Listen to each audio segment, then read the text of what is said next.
Okay, I'm just gonna, a nice slow morning here. I'm going to be assembling some orders that need to go out and then gluing some components that I need for my soldering stream, which maybe I will get to this afternoon or tomorrow morning. Yep. Anyway, if anybody's out there, you can come chat me at the link at the top of the screen. Otherwise, I'm just going to be sitting here working. And if you do chat me, I will be sitting here working, but we can talk. Okay.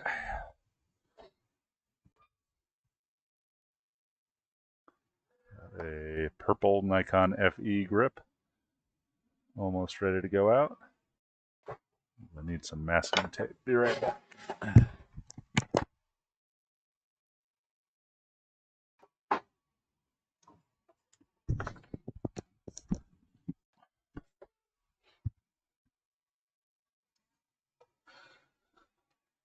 And a marker. Jeez. This marker looks good.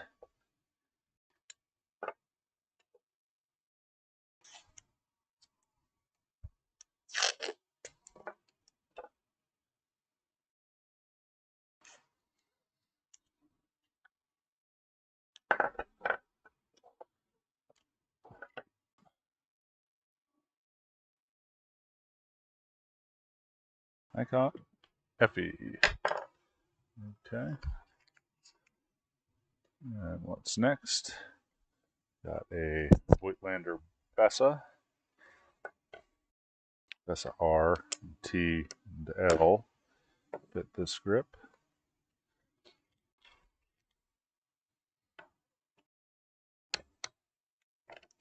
Trim off some of the supports.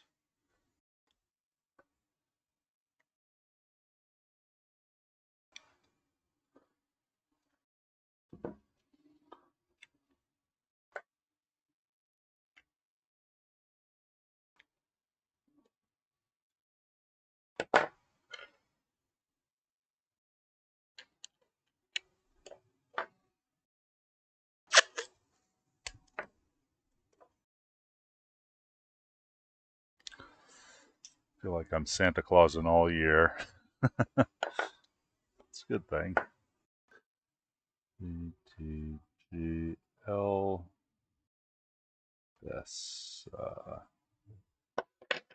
Okay. Next, we have a Nikon F2.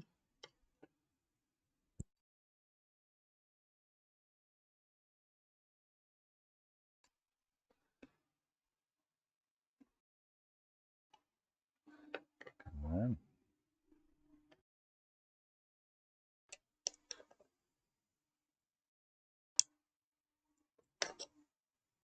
That support split in half. Let's try this.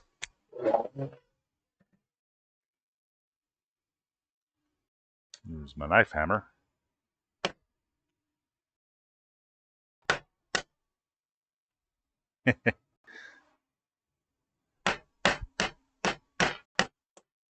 There we go. Nope, not quite. I think out of like 500 of these grips, this is the most stuck on I've ever seen this support. It's coming. Nice and easy. Trim out some of the support material.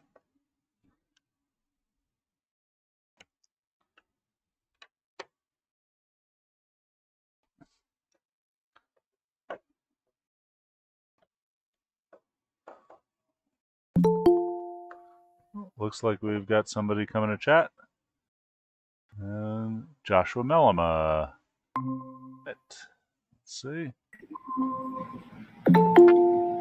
Oh, Josh, you gotta kill the stream where you're watching me so we don't get echo, and just talk to me on Google Hangouts or Meets.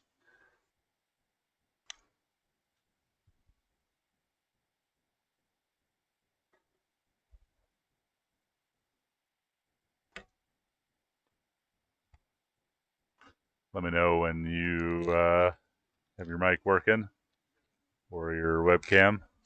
Cannot see you just yet. Welcome to the world's most boring live stream where I trim plastic all day.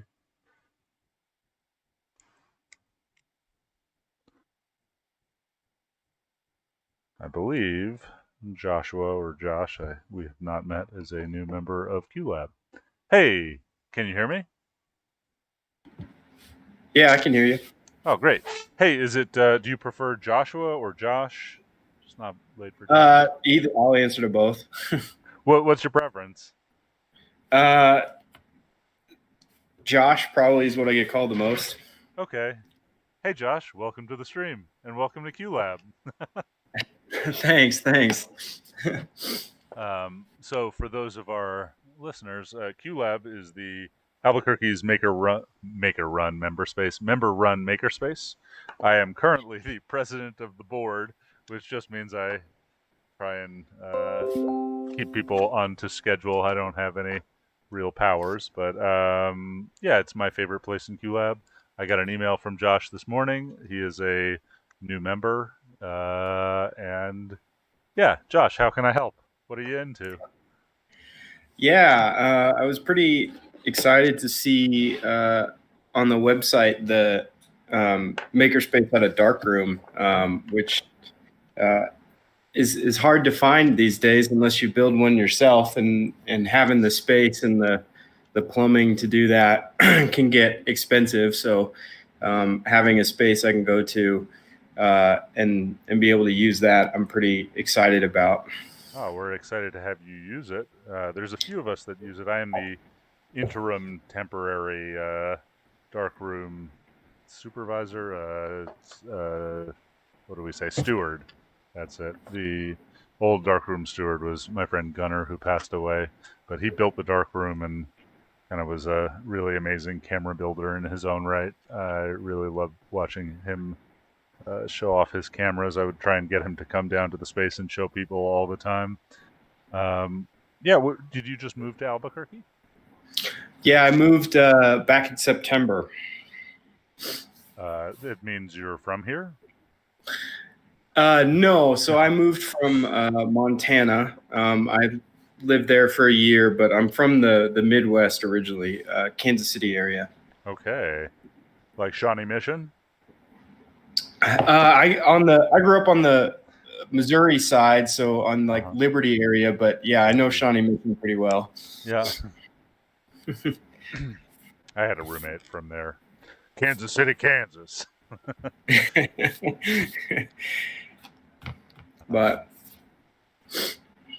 cool. And are you engineer or tinkerer, maker of sorts? Photographer? Yeah, my background's in biology. I work for the Army Corps of Engineers, doing project management. But I got into film photography a few years ago. There was a photojournalist in Kansas City, works for like an underground newspaper there, but then does freelance stuff for New York Times, Washington Post, and he does most of his stuff on film. And so I, picked up a little Canon AE1 that I found on Craigslist, and then was off to the races. Cool. Yeah, that's the AE1 is like what got 700,000 people into photography, I think. That's it's great. a gateway camera for sure. Yeah. So we've actually picked up in the last year or two a couple of new members who are primarily interested in the dark room. There are like rental dark rooms in town, but like if you were to use it for, let's say, 3 hours a month, it's just cheaper to join QLab, and then there's another 12,500 square feet of shop space to get into all sorts of things, as opposed to just a dark room. Josh, have you used a dark room before, or are you just getting into printing for the first time? I've done it a little bit. I've been developing my own film for a couple of years. There was a rental darkroom in Missoula, Montana, which is about an hour and a half from where I lived in Helena. But I would make the trek about once a month to try to get there and play around. And it was a pretty basic setup. I can't remember the enlarger, but um, it didn't have the option of using filters. Like the space was pretty limited. Um, but that was kind of like the first time I've spent time in a dark room. Mm-hmm. So I'm wanting to print more, and get out of just having like a full digital workflow, Uh-huh. and do more analog. Okay. So we have two enlargers. Have you seen the darkroom yet? Yeah, so I got my orientation last night, so I was able to look through it a little bit. But I was planning on maybe tonight or this weekend, just gonna go and look around a little more in depth and see what's there. Cool. So I am more or less stuck here assembling parts for 40 days and 40 nights.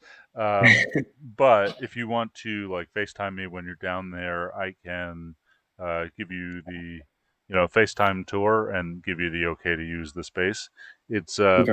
a pretty self-managing thing. I think now there are less than 10 of us that regularly use that dark room. Um, and there's some cool folks. I've been thinking about starting a mailing list. My friend Juan wanted to start like a darkroom listserv for like scheduling, and I said, Juan, I will allow you to do this the first time you have a scheduling conflict. That was a year and a half ago, and he has not had. I said, like, look, you're just making it more complicated. I have twice like seen another human in there that I haven't taken in there myself. Like it's it's open 24/7, and there's maybe 10 of us that use it. I have a dark room right here, and like probably a quarter of the other darkroom users just come use my darkroom or did before the pandemic. Um, Mhm.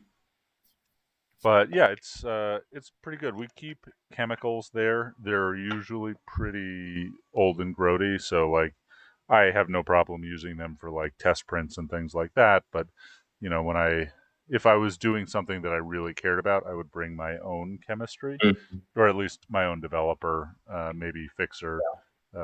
Their stop bath is fine, but there's enough chemistry down there to process rolls of film and black and white paper.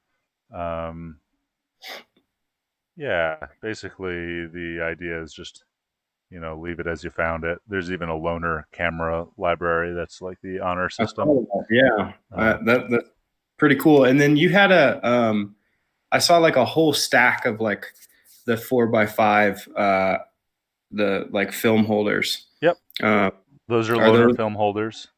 awesome? You Yeah, may use I them. You must return them at some point. sure. I just bought I haven't gotten it yet, but an Intrepid 4x5. That should be here within the next month, probably. Uh huh. Cool. So What camera? yeah, the Intrepid four Oh, by I see. five. I see. Yeah, Cool. that UK company that's making. Yeah, I know them. Yeah, yeah. Inomax. So yeah, it's I got to try to support people that are making new film cameras. Uh huh. I feel ya.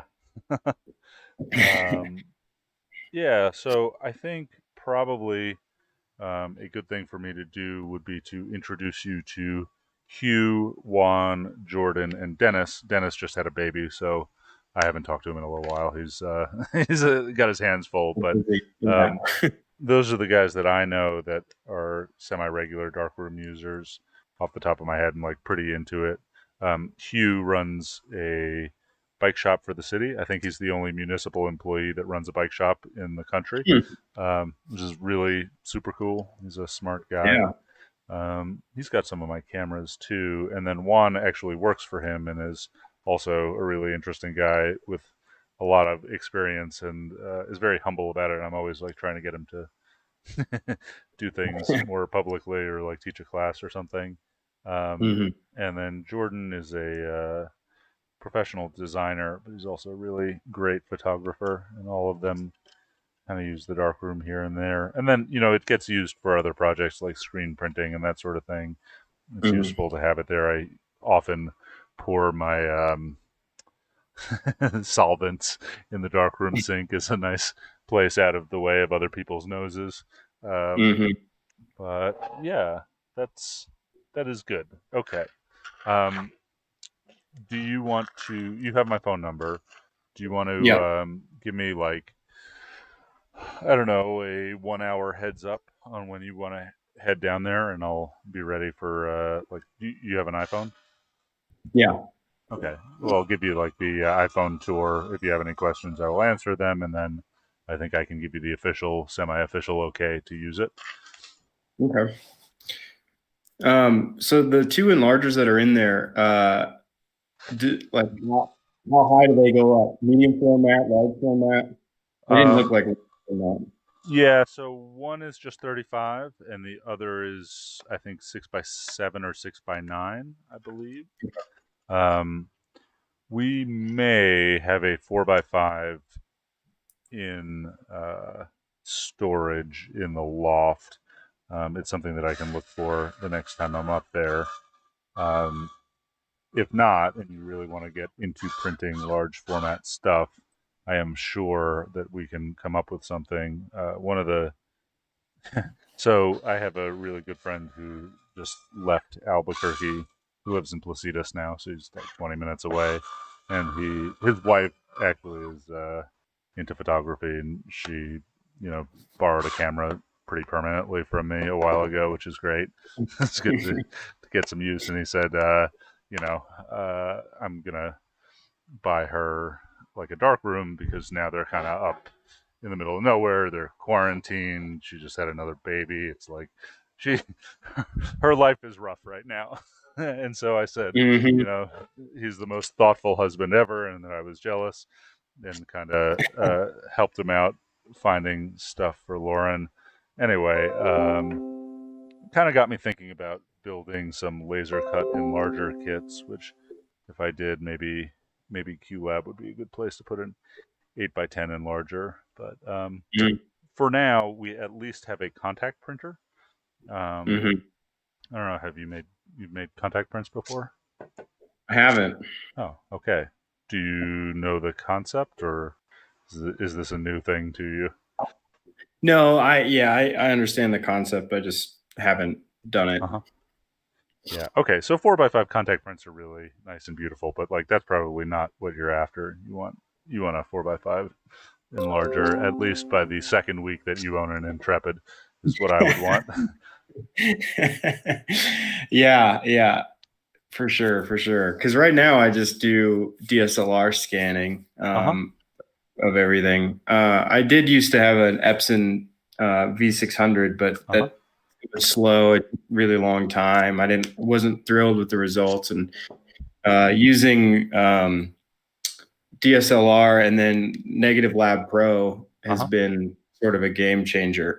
Yeah, I'm familiar with it. Actually, most of my days, actually, right behind me, I am printing parts for an automated 35 millimeter negative carrier for DSLR scanning. Um, Yeah. but yeah, so we've got um, film developing stuff for at least up to 4x5, if not 8x10 in the space. And oh, I put that on backwards. Okay. I did such a nice job. Um, yeah, so let me do some digging in the attic and see if we have a 4x5 up there. I think we may. If we do, we can swap one of those enlargers out and throw it into storage. I will send a quick email to the bunch and see which enlarger is used the least, Mm. who I'm going to anger the least by swapping one out. But there's definitely a bunch of 4x5 shooters. I know Hugh has one of my OGs, as does Dennis. So at least 30% of the darkroom users have a handheld 4x5 that I'm sure they would like to print from. Um, yeah. Yeah, I'm planning on if I could figure out a way to keep it protected. I pulled a permit to go down the Grand Canyon this spring. I was Cool. hoping some 4x5 stuff along the way, but the trick will be the logistics of having it in a raft. Oh, that type of permit. Yeah, Let's yeah, see. raft permit. Yeah, the backpacking permits are hard to get. The rafting permits are almost impossible. Yeah, Um, we've been trying for 5 years, and we finally wow. got it. And it worked out really well because my girlfriend's graduating from medical school, and this is like the 1 month window that she'll have off between medical school and residency. So it Hmm. timed out really well, but um, I'm planning on doing a bunch of 4x5. Uh-huh. Yeah, that sounds like the worst place to do 4x5. I mean, it's going to be beautiful. It's going to be very tough uh, moving all that stuff around, but I'm sure you wouldn't be the first. I'm sure they brought like glass plates in the Powell expedition. Oh Um, yeah, I mean I can't complain. Like Ansel Adams had his drug his 8x10 in his dark room all over the country, and mhm. I'm just putting it in a raft, so at least I don't have to carry it everywhere. That's great. Yeah, I've lugged a bunch of Hasselblad stuff on my back down to the bottom of the Grand Canyon, which is fun, but I've never actually done that section of the Colorado in a raft. I've done some through Canyonlands. It's Mm, very fun, but more chill rapids, I think. The Grand Canyon, I hear, gets pretty serious. yeah. They have their own class system, so it's not that instead of going 1 through 5, it goes 1 through 10. Yeah, yeah. And then at sometimes of the year, I'm sure 11. Um, Yeah. that's great. Yeah, it's man, I have real mixed feelings about the Grand Canyon. Like every time you show up at the rim, it's like so packed with people, and it's like Hmm. really almost impossible for Laura and I to get permits to backpack down there. But like every time we go, we just wind up dispersed camping outside of like Flagstaff, and then trying Hmm. to show up at 4 or 5 in the morning. The last time we were there, we show up and there are two people who had flown from China and just slept in their sleeping bags in front of the backcountry office. And we showed up and we were the next people and we all got permits. But like, if you do it that way, you just kind of have to go where they have permits, which Yeah. has been Yeah. fun. We've lucked out. Yeah, I think I'm gonna try to rig up putting everything in like a Pelican case or a Pelican style case, and then wrap that in a dry bag. I think is my plan. Um, Yeah. but I'll obviously have to bring uh, like a dark bag and change film there because there's no way Hmm. I'm comfortable with like preloading a bunch of film holders. Yeah, you'd fill the raft. Yeah, fill the raft, and then feel like the longer you keep them in there, the better chance it's going to like bump against something and have a light leak or. Hmm. Hmm. Um, but so we'll see how it goes. Awesome. That sounds like a lot of fun. Um, Josh, is there anything else you're interested in doing at QLab that I can help you out with?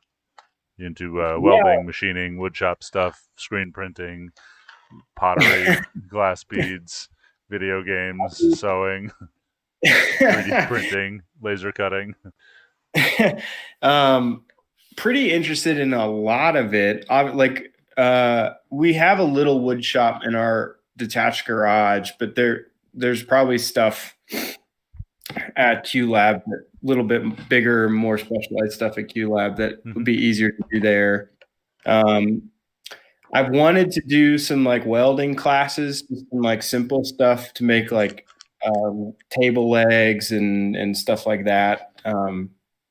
So I saw that on there. Obviously, classes are probably pretty limited right now. Yeah, I taught the Uh, welding classes and I stopped during the pandemic because you're kind of up in people's faces. It's yeah, basically my strategy of teaching welding was to yell at people closer and slower.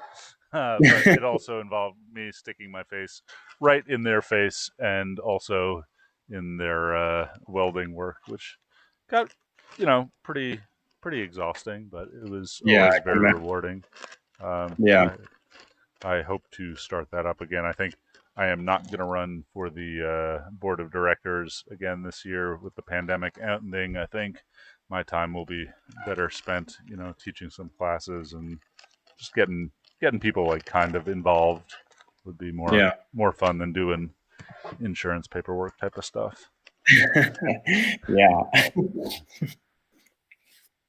But yeah, so I think those two areas, 3D printing, I think eventually, just because I think like just seeing your website, it's like I think there's a lot of space for film photographers to do a lot of different 3D printing. Yeah. Uh, so that would be up there. And then I don't, probably everything as time goes on. I'm pretty curious about most things. So the more skills I can pick up, the more hobbies I can pick up and spend money on, the better. Yeah. I know the feeling. Yeah. But yeah, so I'm pretty happy with it. Excited to actually live in a town big enough to support doing a space like QLab.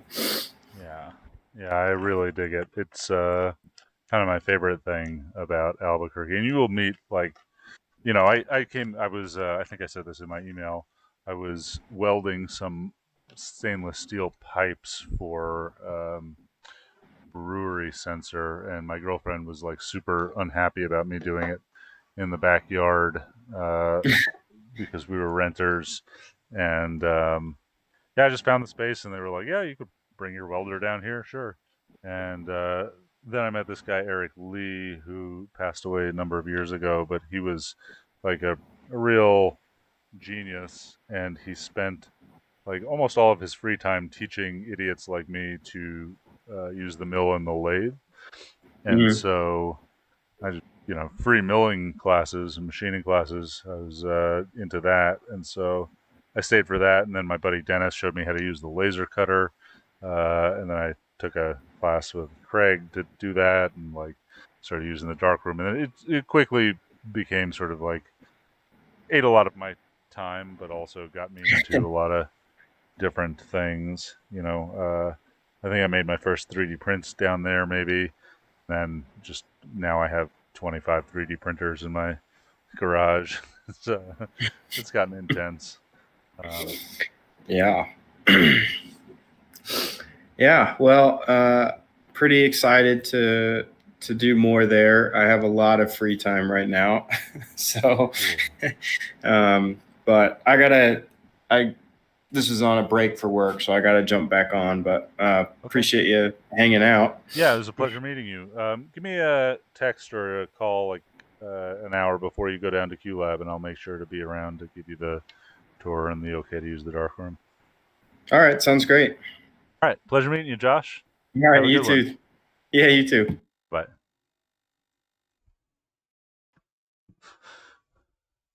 Okay, that's my new friend Josh from QLab here in Albuquerque. Look forward to meeting him in person. Um, if anybody's out there, while I glue buttons, we can chat about, oh, just about anything: washing machine repair, 3D printing, lasers, how to glue buttons in the most efficient manner, injection molding draft angles, all the fun stuff. Little secret that I learned: if you're going to glue these caps to tiny intermittent electrical buttons, you should do it before you glue the buttons to the board, because if you happen to glue the button shut or open in one position and it's already mounted to the board, desoldering everything is very hard. Whereas testing the button and throwing it away before you solder it is very cheap and easy. Maybe do an hour of button gluing today. Necessary evil for custom buttons on a machine you're building. Printed about 800 of these button caps the first time. Then the buttons came in, and they were slightly different taper than the ones that I had in the Mongoose prototype. Just on the inside, it doesn't actually change anything on the outside of the device or how it works. And so I printed another 800 of them on Monday to make sure that everything fits nicely. And now I have 1,600 button caps approximately.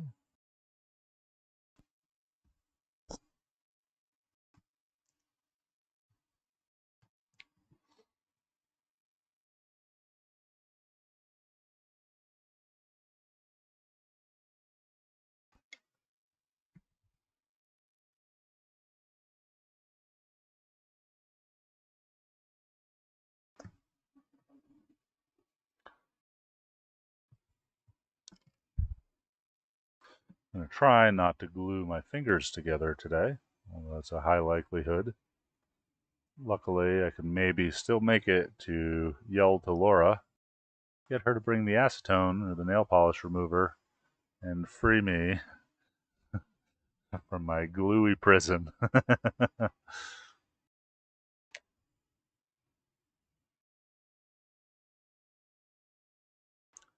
remember growing up, my dad and I used to build model planes, and there was more than one occasion where my stepmom came home to find my dad glued to himself, waiting for her to come free him with the nail polish remover.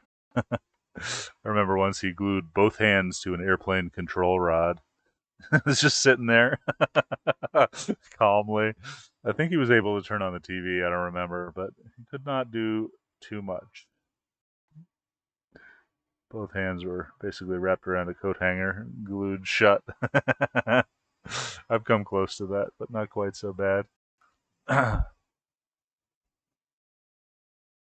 Ooh, I'm starting to stick to things.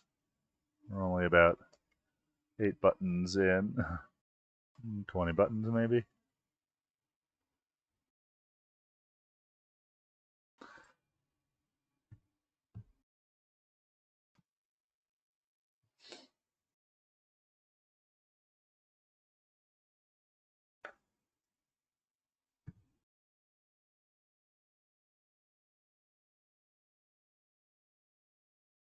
Putting them upside down is a nice way to reduce the chance that you glue the internals of the button together. Pro tip from a professional button gluer. I guess I could have had the Mongoose just have these stupid little pointy black buttons sticking out, but you know, it takes me another few hours to give them color-coded buttons that are nice and big. I think that makes the product much more fun for the user to use and easy.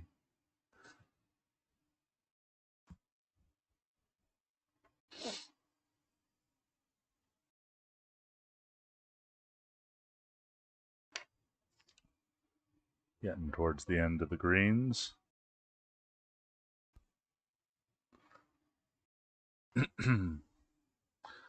Still waiting on a lot of buttons coming from China, but this is enough at least for the first batch. I may have some more in the prototype bin.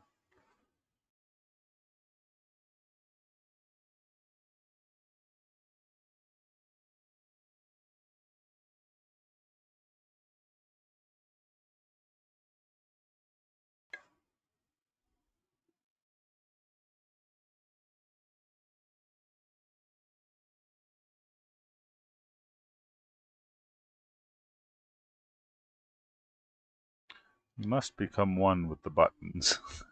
The way to do that is with crazy glue. Trying not to become one with the buttons, actually. Be at cross purposes with what I'm trying to achieve here.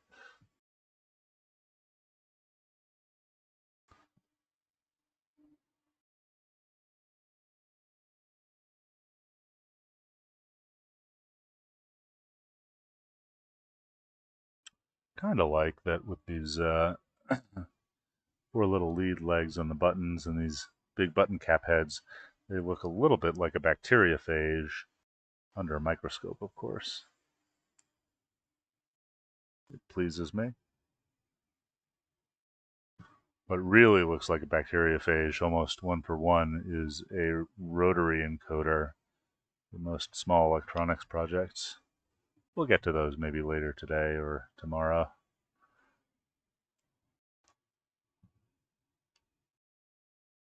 Oh, here's my last green button.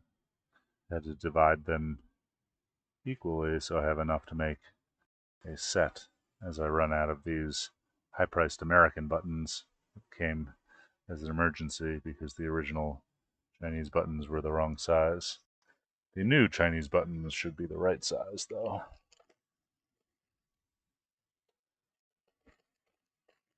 Feel like a pill dealer over here. Yeah, little plastic baggies of lots of little things. Okay. Greens are done. What color should we do next? How about yellow?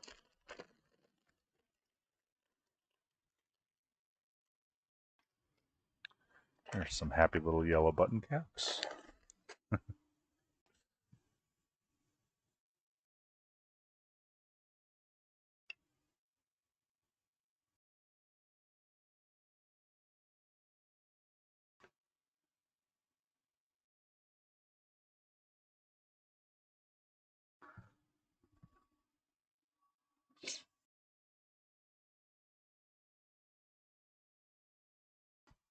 We're coming up on time for me to cook lunch here. Maybe I'm going to go a little longer and get all these buttons done.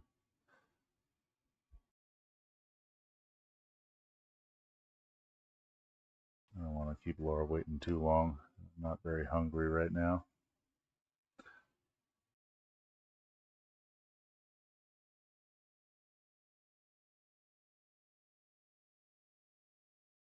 I want to make sure these are all the same height. Oh yeah, those are some nice buttons. Welcome to Buttons and Beads with Ethan. Today on the show we're going to make some yellow buttons and some green buttons.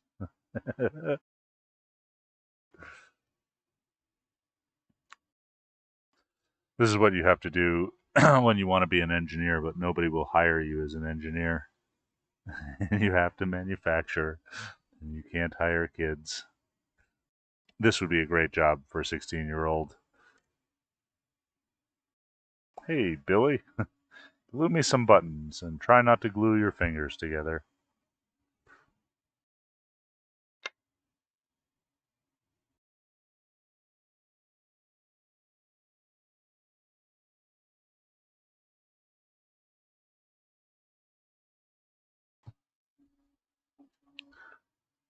One Twitch account one says, LOL. This is very serious business of gluing buttons here. Can't believe somebody I don't know is watching me do this. But cool. Thanks for joining. If you want to come chat, the link's at the top. We can talk about all your button gluing needs. Do you need a 6x6 tactile button? Do you need a 12x12 millimeter intermittent press tactile button? How long a button shaft do you need? Here at Ethan's Custom Buttons, make all sorts of buttons.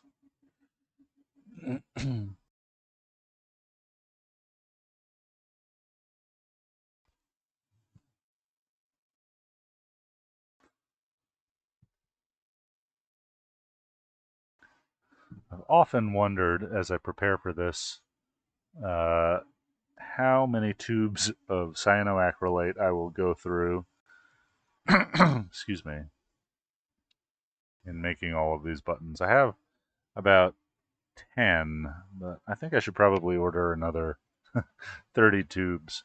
I've tried buying the big bottles, but that's how you get a lot of your body parts stuck to things, and also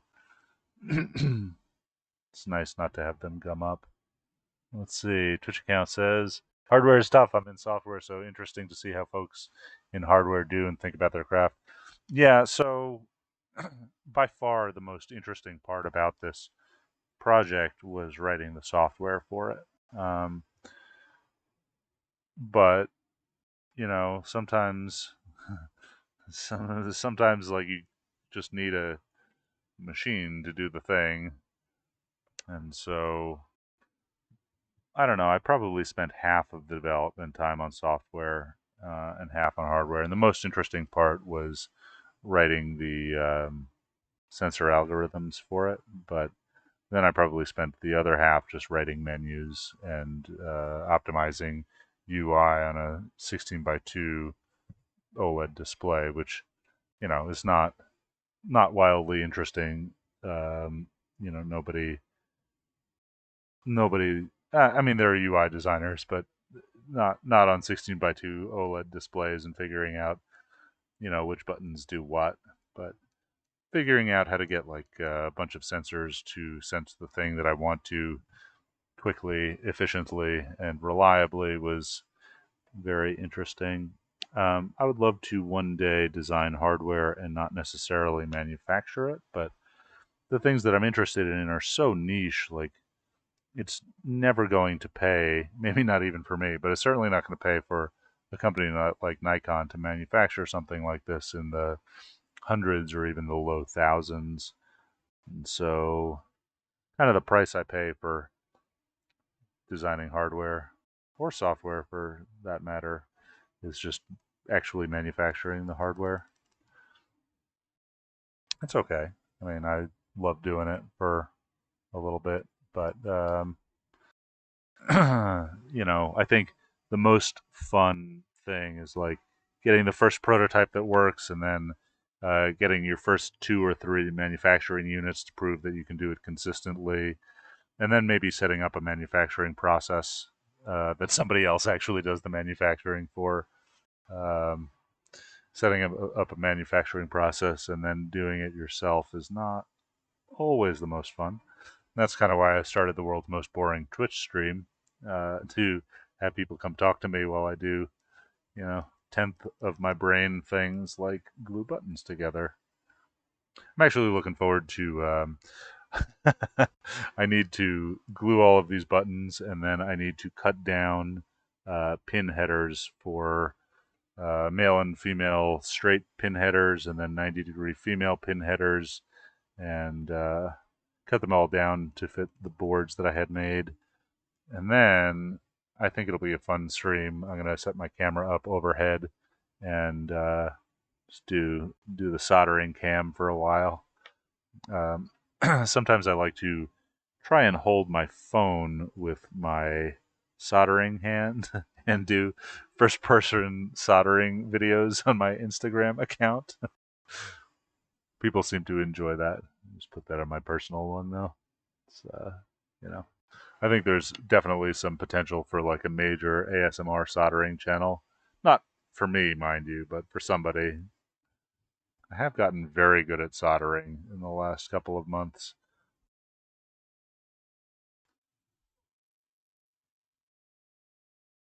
I make some ASMR videos of me soldering down a row of pin headers without ever lifting the iron or the solder. It's like very, very soothing to me. Oh, Washington's here, says we'll join in a while. Cool. You got that Buenos Aires internet, but hopefully it is working today. All right, time to do some happy little blue buttons. Let's see, 3, 4,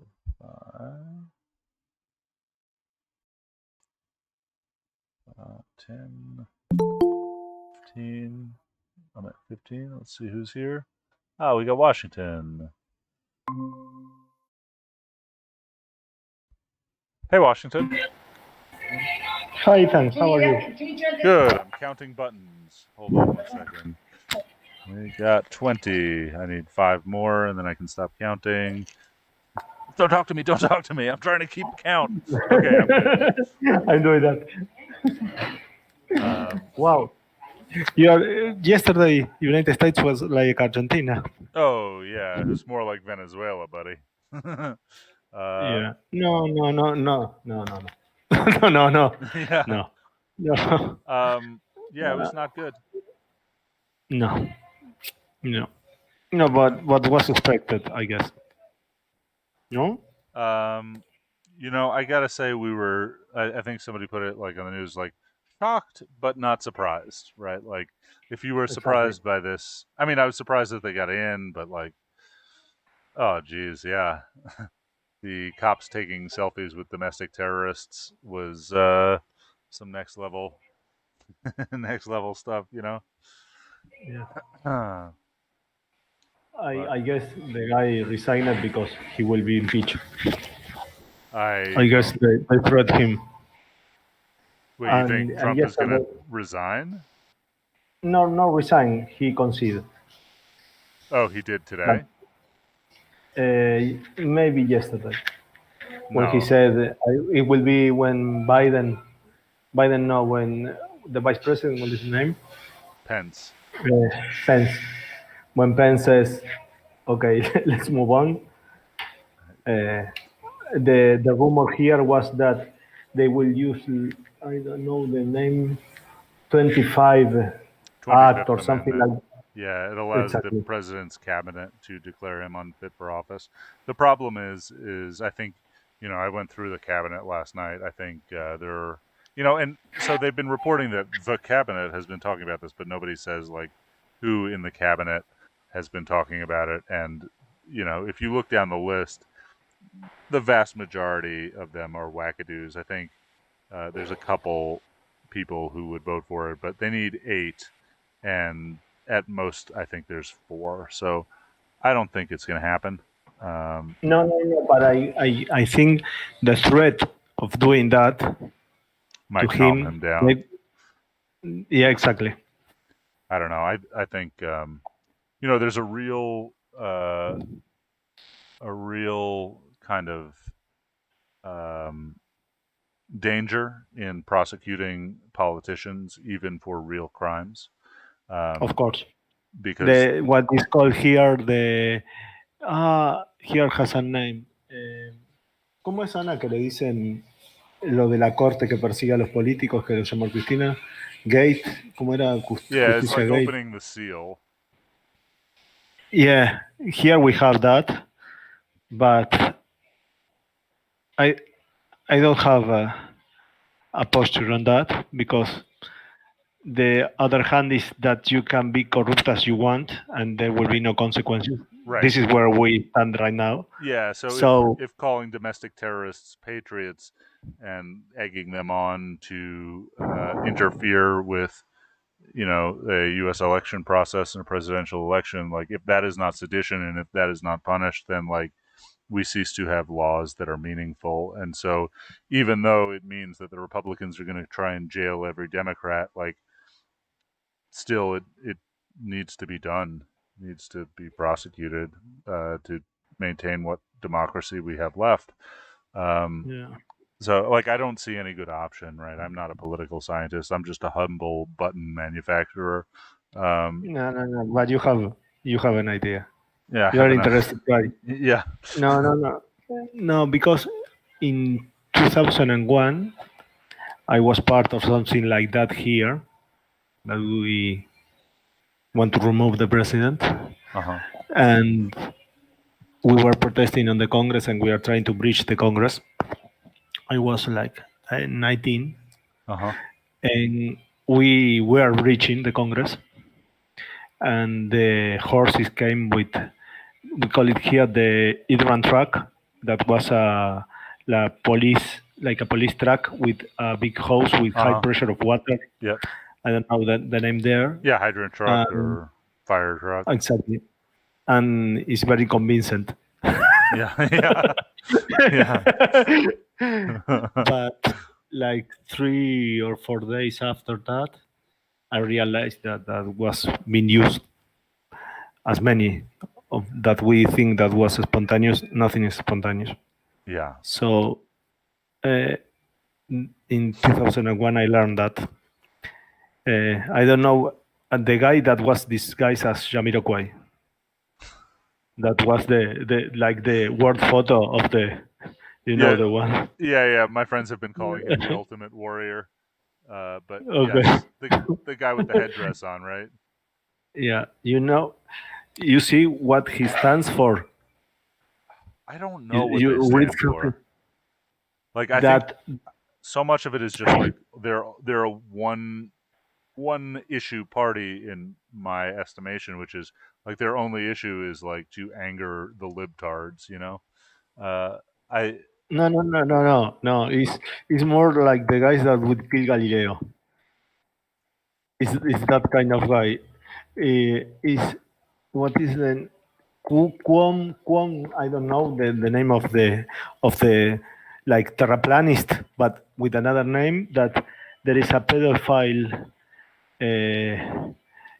like I don't know, Illuminati, that Obama and Bill Gates and the Pope Uh-huh. are Uh-huh. running the, Yeah. that kind of wow. En serio. That's what he stands for. Yeah. That's the kind of people that is mostly like the Inquisition, like set of mind. Uh-huh. Is like 500 years ago. Like Pur se move, you know the Galileo story Pur se move? No. Galileo, you know who was? Oh, yeah, Galileo. Sure. Galileo Galilei, and he said that the center was the sun, and the guys with the Bible said the Inquisition. If you said that, we will kill you, Yeah. and they will really gonna kill you. Some guys step in and said, pardon him, and the church says no, we will gonna kill him, and his friends convinced him that retract because no matter what he says, the sun is the center, so it's the same. Yeah. Yeah. And and he says, okay, I was wrong, blah blah blah. At the end of the statement, he says, "Pur se move," That "pur se move" is, but it still is moving. You know that was but I guess it's the same set of mind of the Blair Witch.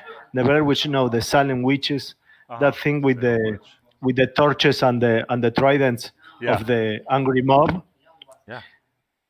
People tend to this set of mind. I don't know why. Yeah. Yeah. I don't know. With the vaccines, the terraplaning thing. There is a guy on YouTube that steps in and assault on astronauts from the Apollo era. Uh-huh. Tell them that they were liars. Hey, hang on. We got another guest to come talk. We've got Heather Olklaus. Hi, Heather. Hey. Hey. Can you see me? No. I see a yellow on. truck. El pollo su hermano truck. While you're doing this, hey Heather, this is my friend Washington from Argentina. Heather is my friend from Colorado Springs. We are almost neighbors, but we've sadly only met once because of this damn pandemic, like in person. But I mean, hi Heather. Hi, nice to meet you. Ethan, I miss you. Oh, there you are. There we go. Colorado Springs. Colorado There was a lab of Springs is Tesla. like 6 hours north of Tesla have a lab. Tesla doesn't have a lab there. The original, the Nikola Tesla. No, I don't think Colorado Springs he was lab. in Colorado. But we have there's NORAD and the Air Force Academy. Yeah. There's a lot of military stuff up there. A lot of technology actually between Denver and the Springs. Heather, are you running a dentist's office right now, or what you building? This is my light. Okay. With my magnifying glass. No cavities. You got to make money somehow. What you working on today? I'm using my light so I can make some pinholes because, of course, you're such an influence on everybody, Ethan. You sent me down a rabbit hole. I'm a big-time 3-person influencer. So I just got done printing my second prototype of my new camera that I made. Oh, yeah. Hold on. Washington, I'm going to minimize you because we just have your audio anyway. I want to see this. Wait, let me move my own screen. No, hold on. I'm in the way here. Here we go. All right. Wow. Oh, it's house-shaped. Yes. Oh, that's so good. I watched the end of the show for I think it was large format, and Graham said that his favorite camera this last year was my Dollhouse. Yes. Camera, and so I thought right then and there I'm gonna make him a camera. Oh, that's so with cool. a doll. So I did my first one, tested it. And here's the paper neg that came out of it. Oh, wow. So now I'm just redoing it, tightening it up. I made it so the 4x5 back fits super tight. in there. Oh yeah. So, Did you make a and little right lip now- for the light trap? yep. Awesome. And right now it's printing a lid that will go over and act as a quick shutter. So Dang. we'll see. Heather, I think you have a product. For I know. sure. It's repeatable. Well, and I'm also thinking, how great would it be if the house part was interchangeable, and I could print people's blueprints to their own houses, Oh, that's so good. or some other like compartments or whatever. You know, all those fun compartment pinholes. Wow, yeah. I have Joe's multi-pinhole here. I was hoping to bang out an Advent camera before Christmas, but it's just been sitting here. I have had too much work. But next year in like September or October, I'm going to release an Advent camera Oh, based on Joe's. dude, I love it. I bought my buddies a gin advent calendar, Oh yeah. and they love it so much. I'm actually they just got done with it, drinking it, and and she kept the packaging for me because it was a really ingenious way of packaging these Dram containers. So I'm gonna have that. It's kind of a neat. It might be a cool way to do an advent calendar that way with all these nooks and crannies. Mm-hmm. That's great. Wow, I am really impressed and proud of you. I'm proud of me to have anything to do with this. What little I did, Well, but wow, that's a great camera. this is what started it. Was me wanting to make those I know, stupid little and me dragging my feet until I had a laser here. But Nope. And I just thought, why the heck am I waiting? I looked at the price of that Ender 3 and I'm like, Yeah. oh my God. I'll buy 10. I'm totally just going to get one. Yeah. Wait, you only have one? Heather, you're down Yeah, at I least just- 3. Nope. I got too much stuff going on. Uh-huh. I can't. Uh-huh. That's what you say now. That's what Simon Forster said to me when he bought one, and I was like, dude, you need 4. Within like 2 months, he had 4, and now he's like up to 7 or 8. Orders That's start too coming in. funny. You gotta just, they pay for themselves quickly. Well, there you go. But, Hey, I'm still Washington, going you to make still my there? thing. Yeah. I'm Uh, listening. I And I know- seen the camera with the. It's exactly. I love it. I love the idea. So I know Heather And you have a lot of friends and enthusiast friends. Yeah. Yeah, for sure. I know Heather because she turned a truck into a camera and drove it around. I think the last time it was in Albuquerque, I did not live here. We did not know each other, but one of these days, it's like we found her on the internet and we're like, okay, you got to come talk to us about this truck. Wow. It was I like tell the you- idea of the building. When was like 2 weeks ago that we talked about the idea of the building as a camera? I don't remember the exact conversation, but yeah, I mean, it's like always. Paint the walls with some like of Mhm. silver or something, Mhm. and use a hole in the window and use the whole wall. Right. as Now, I remember the conversation. I don't remember when we had it, but I do remember it ended with me saying, like, yes, that is cool, but I can't sell that. No, I know. You're only looking for something to sell? No. Well, I mean, there's plenty of things that I want to do that are not going to be products, but there's so many things that I do want to do that are going to be products. I try and Yeah, I know. do I'm sure you would like to make a walking machine like Aaron for fun, but like you concentrate on motorcycles because Exactly. yeah, right. It's like School of Genius that one guy at the end said, Yeah. I start to like the money. Yeah. Yeah. Cool. Heather, have you shot anything else with that camera yet? No. That Yeah, is I your just- first print? That was, yeah. Well, I shot about 4 paper nags. Uh-huh. Can I see the and then- picture again? Wow. And then the light was going. We lose light so fast, like at about 4:30, it goes behind the mountain. And so, if you're going to do testing, you have to do it. But I mean, it's so fast. It's the focal length is only like 1.5 inches Oh wow. with the paper nig, and so it's just going to be like 30. I mean, at the most 30-second exposure. It looks like, and so yeah, I did 4 shots, and when I do it, I do in extremes. I do what the meter says, and then I go double it, and then I double that, and then I double that, and then I kind of cover the gambit. So the meter was right on, and so my little pinholes were pretty consistent. Wow. I thought I was going to be clever with my first one that I did. Wait, hold it a little to the other side. I'm blocking, and now my hands are full of glue. Ooh. Right. I see. So I thought, I'll just put the pinhole size in the design and have the 3D printer just do it. Not How gonna wonderful. work. Not working. Yeah. It melted together Yeah. on the bed. Yeah. Huh. But that makes me think. Like, Maybe. do you Sorry. remember the game Operation? yeah. So I have it. I played yesterday Well, you have a kid with my little son. kid. Yeah.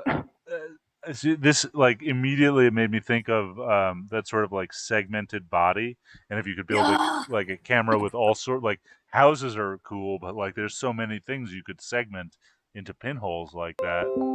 Yeah, you could just. Here's my operation. Zap, zap. That's great. I thought the picture about something like a promotion product for a horror movie, like Blair Witch or something, because a studio can maybe buy you like 10,000 or something, but with a terror house or something with a pinhole, you get exactly like Memento Mori thing. Oh, yeah. Oh my God. So many possibilities. Yeah. Yeah, I'm just doing this to see if I can do it. And of course, when I thought about it, That's I thought, how it starts, Heather. Yeah, I thought, I'll just do this real quick. It'll be a present for Graham because he was so sweet and he liked my camera. And then, of course, it didn't work exactly because if I'm going to give it as a gift. Oh. Oh, hey, Shelley. Oh. Okay, and how late are you open today, and are you open tomorrow? As long as we still have a world. Okay, I will try and make it before 4:30, otherwise I'll see you early tomorrow morning. Sure.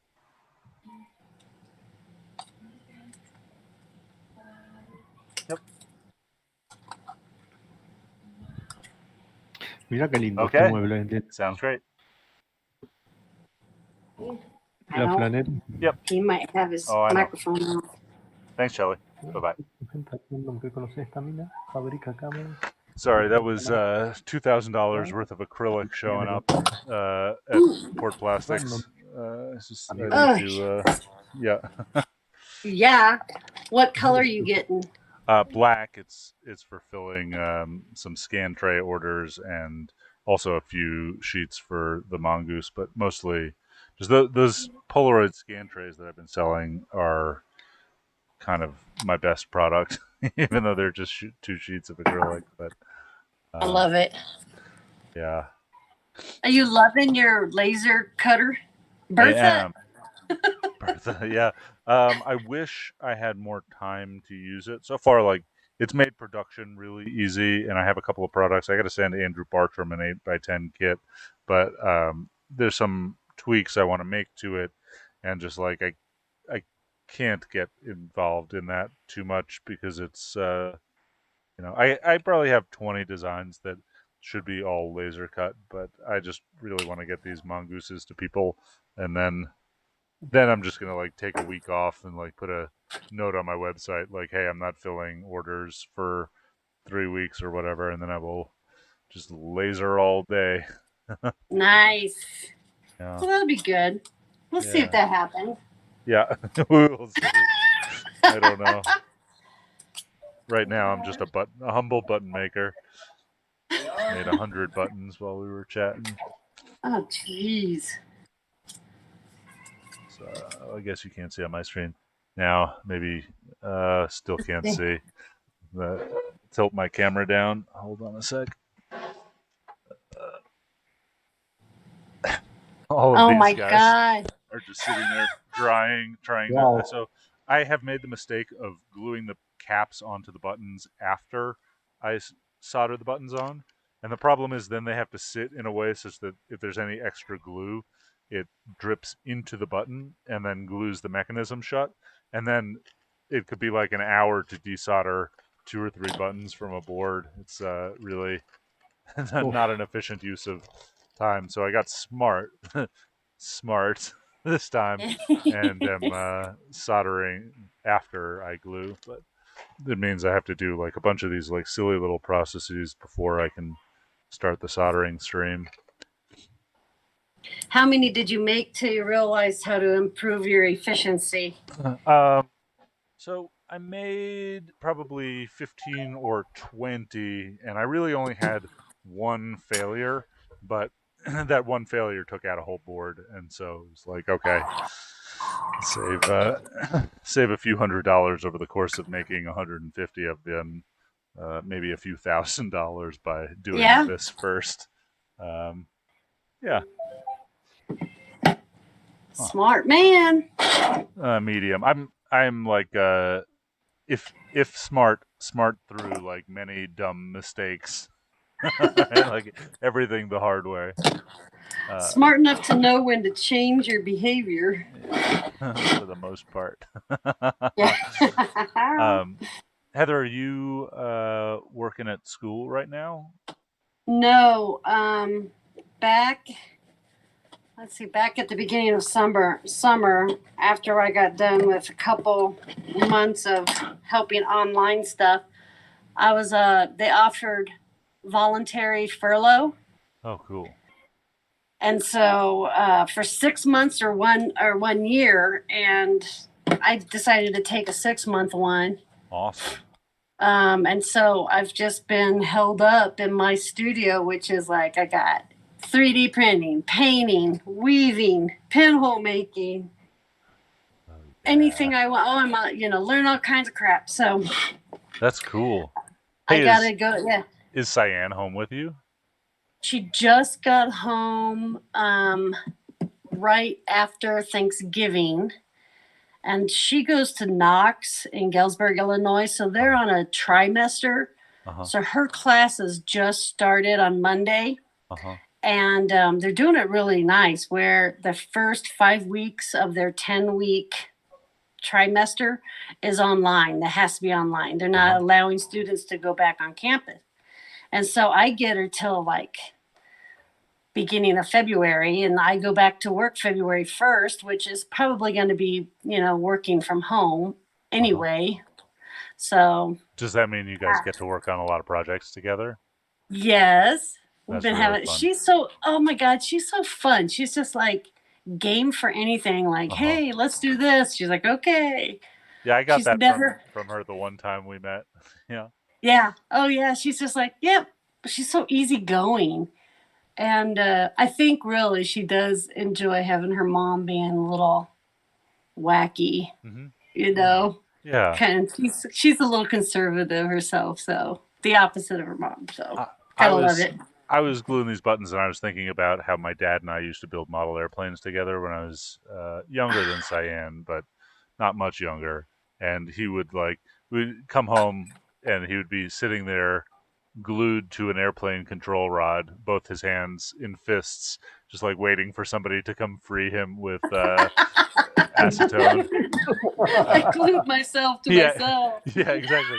He actually did that twice, and my stepmom had to come home and like brush his hands open, and he just like sat there. I think he turned the TV on with his elbow and just like sat for 3 hours with his hands glued. Oh my God, that's like the best story. I love that. Yeah, I mean, it's like it was so nice for me to just like be able to make things with my dad, right? Like Washington, I'm sure you are doing a little bit of this with your son, but like he's not yet. Like wait till he's 10, right? Like at that point, you can start giving him a torch and sending him under the house to weld plumbing. or solder plumbing, But we built a robot with cardboard boxes, like Cool. 2 meters high, and he steps inside this robot, and we have like little cords, and he pull the cords, and the arms move, and they open the mouth and something.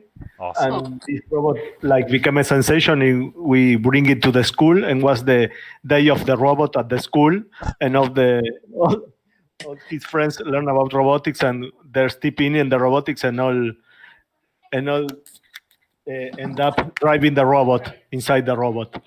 Oh, I love it. I love it.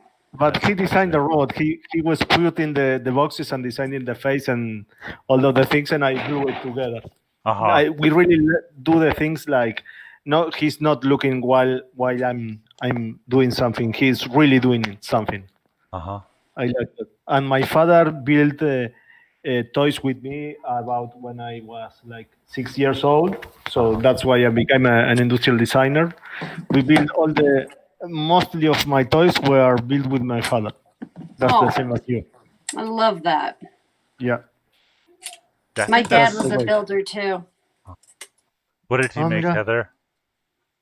My dad designed and built our house. Oh, damn. Wow. And one of his favorite stories was they had dug the basement, they just out of dirt, they dug it, and he had me, I was probably like 5 or 6 years old at the time. And he was showing me around, like, this is going to be your room over here, and this is going to be our room. And I said, where's the bathroom going to be? And he says, it's going to be over here. And I said, can you hurry up and build it? So I got to build the bathroom. That's one of his favorite stories, but it's so cute. Yeah, he got into leather work and stuff like that. At the end, he was having a lot of chemo and all kinds of stuff for like 3 years. And I would buy him some blades, just some blank blades, like knives, and he would make the handles and inlay My dad them. has gotten into this in the last bit of quarantine. First it was pottery, and now it is he wants to build in Brooklyn, in a postage stamp backyard, a furnace for hardening knives that he is grinding. Forging it, yes. Oh boy. I love it.